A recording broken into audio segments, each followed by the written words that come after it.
40 años levantándose antes del sol, 40 años de manos callosas, de espalda doblada, de quincenas que alcanzaban justo y a veces no alcanzaban ni justo. 40 años siendo el primero en llegar y el último en irse, el que nunca faltó, el que nunca se quejó, el que hizo todo lo que se supone que hay que hacer para que al final de la vida haya algo, un techo propio, un ahorro, una vejez digna. Y ahora tienes 62 años, o 65, o 70, y el dinero sigue siendo escaso. Y la pregunta que no se dice en voz alta porque duele demasiado es esta: ¿para qué fue todo ese esfuerzo? Si esa pregunta te conoce, quédate, porque lo que voy a contarte en los próximos minutos no es un truco, no es una promesa vacía, es algo que tiene más de 2000 años de antigüedad y que viene de una tradición que lleva siglos produciendo prosperidad en las condiciones más adversas imaginables.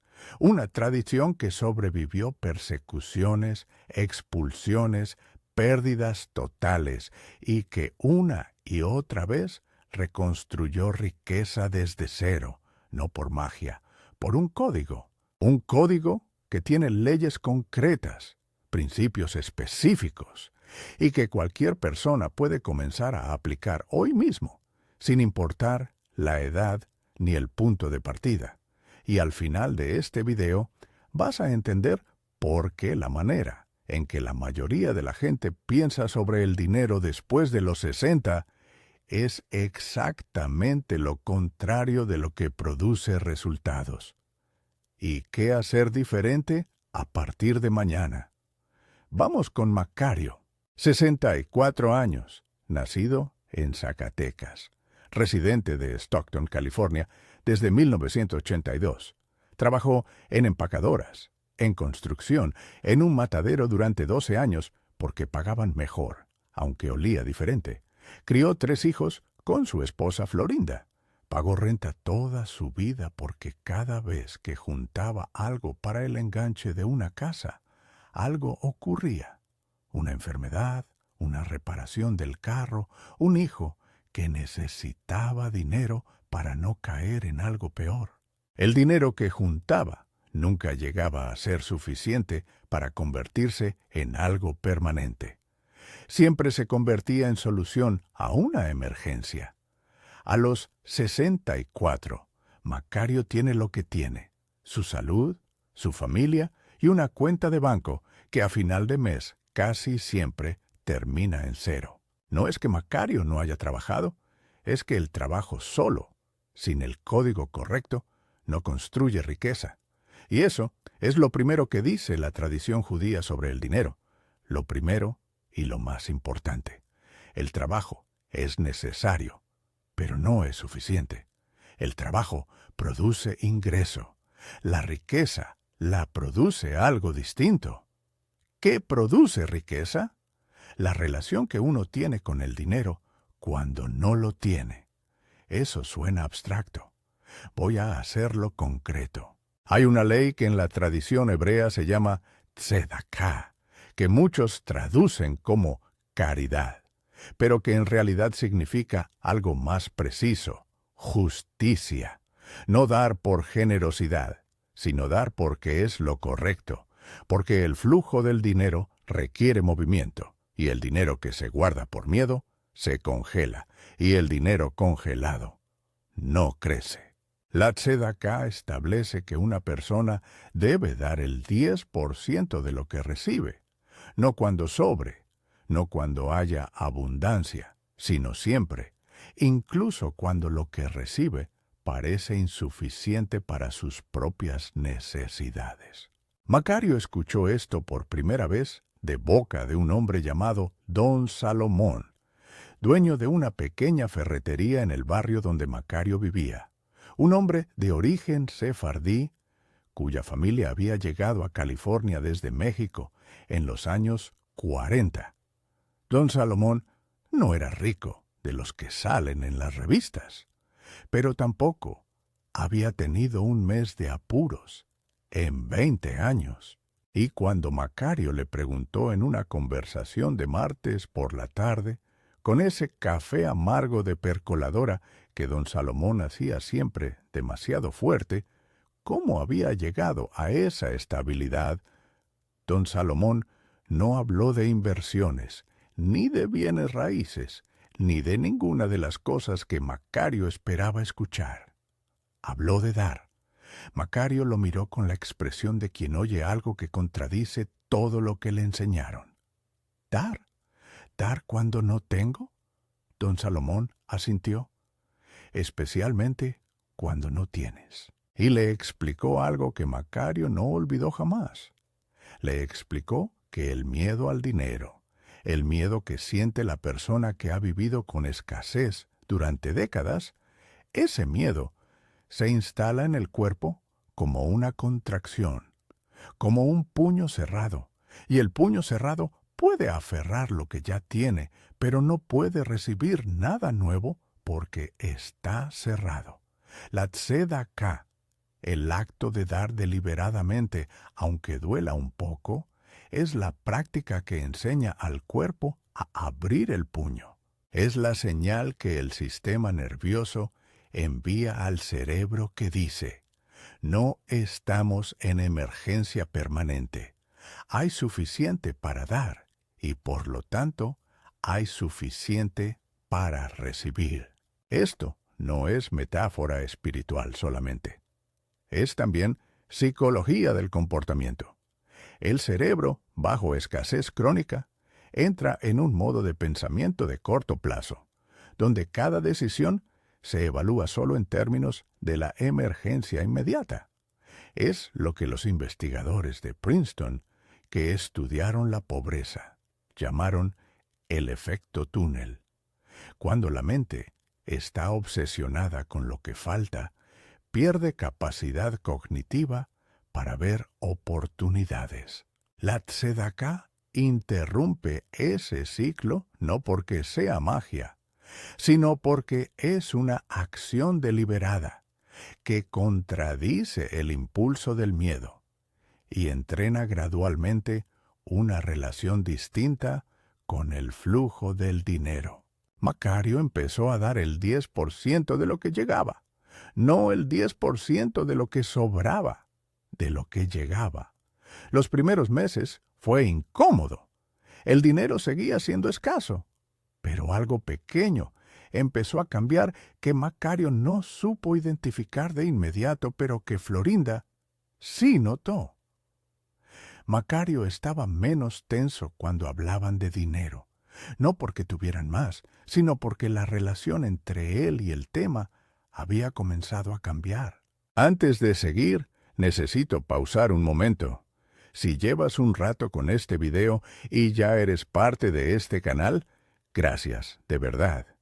Estas historias y estos principios los busco, los verifico, los cuido para que lleguen de la manera correcta. Si todavía no te has suscrito y esto te está llegando, hazlo ahora. Y quiero que me dejes en los comentarios algo concreto. ¿Cuál es tu relación con el dinero cuando escasea? ¿Lo aferras? ¿Lo evitas? ¿Dejas de contarlo para no sufrir? Escríbemelo, porque lo que viene ahora, la segunda y la tercera ley de este código, es donde la cosa se pone realmente interesante. La segunda ley del Código Judío de Prosperidad se llama, en hebreo, Hachnasat, Orchim, la hospitalidad del extranjero, y en términos prácticos de manejo del dinero se traduce así: el dinero sigue a la generosidad estratégica, no al ahorro defensivo. La sabiduría popular dice: ahorra, guarda, acumula. El código judío dice: circula, conecta, sirve, no en lugar de ahorrar, además de ahorrar. La diferencia es de mentalidad, antes de ser de método. En la comunidad comercial judía hay una práctica que se llama informalmente el círculo de referencias. Cuando un miembro de la comunidad necesita un servicio, busca primero dentro de la red. Cuando alguien de la red tiene un problema, lo resuelve dentro de la red. No por exclusión de los de afuera, sino porque la reciprocidad sostenida dentro de una red de confianza crea un flujo de dinero que se multiplica entre sus miembros, en lugar de dispersarse. Es economía de comunidad aplicada deliberadamente. Macario lo aprendió de otra manera. Don Salomón le enseñó que cada persona que conoces es una puerta. No en el sentido manipulador de usar a las personas, en el sentido de que el dinero raramente llega por el camino que uno espera. Llega por personas, llega por conversaciones, llega por haber sido útil a alguien en el momento correcto sin pedir nada a cambio, y que esa persona, meses o años después, se acuerda de ti cuando aparece una oportunidad. Macario era bueno arreglando cosas. Toda su vida lo había sido. Lo que no había hecho nunca era cobrar por arreglarlo entre vecinos y conocidos, porque en la cultura de donde venía, ayudar al conocido era una obligación moral que no se monetizaba. Don Salomón le dijo que eso era un error. No cobrar no es generosidad. Si el resultado es que uno sigue sin dinero para vivir con dignidad. Le dijo que hay una diferencia entre ayudar con el corazón y subestimar el valor de lo que uno sabe hacer. Le dijo que el trabajador que no cobra lo que vale no es humilde. Es alguien que tiene una creencia dañina sobre su propio valor disfrazada de virtud. Macario empezó a cobrar, con incomodidad al principio, con la sensación de que pedía demasiado, aunque el precio fuera justo. Pero empezó, y la gente pagó, y le recomendó a otros. Y en 18 meses, Macario tenía un ingreso adicional que no existía antes, construido enteramente sobre habilidades que siempre había tenido y que nunca había valorado en dinero. 64 años. Ingreso nuevo construido desde cero en año y medio, sin inversión inicial, sin préstamo, sin nada que no tuviera ya en sus manos. La tercera ley es la más antigua y la más radical. Se llama Shmirat Hadaat, que se traduce aproximadamente como guardia de la mente, y en términos de prosperidad significa esto: lo que piensas sobre el dinero cuando no te observa nadie determina el dinero que tienes más que cualquier acción que tomes. Esto requiere una explicación. La mente de alguien que creció en pobreza, que pasó décadas en escasez, desarrolla lo que los psicólogos llaman creencias de escasez. El dinero es difícil de conseguir. El dinero se va siempre. Las personas como yo no somos de las que tienen dinero. La riqueza es para otros. Si tengo más, alguien tendrá menos. Estas creencias no son verdades. Son conclusiones que el cerebro formó en la infancia o en la juventud a partir de la evidencia que tenía disponible y que luego utilizó para interpretar toda la experiencia posterior. Son lentes, y los lentes de escasez hacen que uno vea oportunidades como riesgos, que evite hablar de dinero porque duele, que gaste lo que llega rápido antes de que se vaya, porque en el fondo no cree que pueda quedarse. El Shmirat Hadaat es la práctica de vigilar activamente esas creencias, no negarlas, no fingir que no están, vigilarlas, notarlas cuando aparecen y reemplazarlas deliberadamente, acción por acción, decisión por decisión, por una narrativa diferente. Macario tuvo que hacer ese trabajo. Tuvo que notar cuántas veces al día pensaba que el dinero nunca le alcanzaría, que ya era muy tarde para cambiar algo, que la prosperidad no era para alguien como él, y tuvo que aprender a responder a esos pensamientos no con afirmaciones vacías, sino con acciones concretas que contradijeran la narrativa.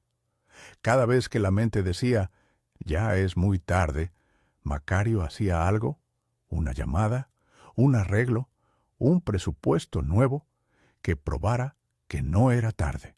40 días. Don Salomón le había dicho, 40 días. No 40 días para hacerse rico. 40 días de aplicar las 3 leyes de manera consistente para comenzar a sentir el cambio en la relación con el dinero. 40 porque en la tradición hebrea, el 40 es el número de la transformación completa, el tiempo que tomó el diluvio, el tiempo que Moisés estuvo en el monte, el tiempo que el desierto tomó para preparar a un pueblo. No es magia del número, es que 40 días de práctica consistente de cualquier cosa es suficiente para que el cerebro empiece a formar nuevas rutas, nuevos hábitos, nuevas respuestas automáticas. Macario hizo los 40 días y luego siguió. No se volvió rico en 40 días. Sería deshonesto decirte que sí. Lo que ocurrió en 40 días fue más sutil y más fundamental. Cambió la pregunta que se hacía sobre el dinero. Dejó de preguntarse por qué no tenía y empezó a preguntarse qué podía hacer. Y esa diferencia de pregunta produce una diferencia de respuesta tan grande que eventualmente produce una diferencia de resultado. 2 años después de esa primera conversación con don Salomón, Macario tiene un pequeño negocio de reparaciones. Tiene un ahorro modesto pero real, el primero en su vida adulta, que ha durado más de 3 meses. Da el 10% de lo que gana a una familia del barrio que está pasando por lo que él pasó durante décadas. Y tiene algo más que el dinero no puede comprarse, pero que el dinero, cuando se maneja con este código, parece atraer. La sensación de que lo que hace vale, de que lo que sabe tiene precio justo, de que llegó tarde pero llegó. 64 años, 2 años de aplicar 3 leyes, un resultado que nadie que lo conocía de antes esperaba. Esto no significa que sea fácil, significa que es posible. Y hay una diferencia enorme entre las dos cosas. ¿Qué necesitas tú para comenzar? No dinero, no contactos, no educación formal. Necesitas 3 cosas que ya tienes aunque no lo sepas. Necesitas la disposición de dar algo, aunque sea poco, aunque duela un poco. Necesitas la disposición de valorar lo que sabes y cobrar por ello sin pedir perdón. Y necesitas la disposición de vigilar lo que te dices a ti mismo sobre el dinero cuando nadie te escucha, y de contradecir esa voz con acciones concretas durante 40 días. Eso es el código, no es secreto.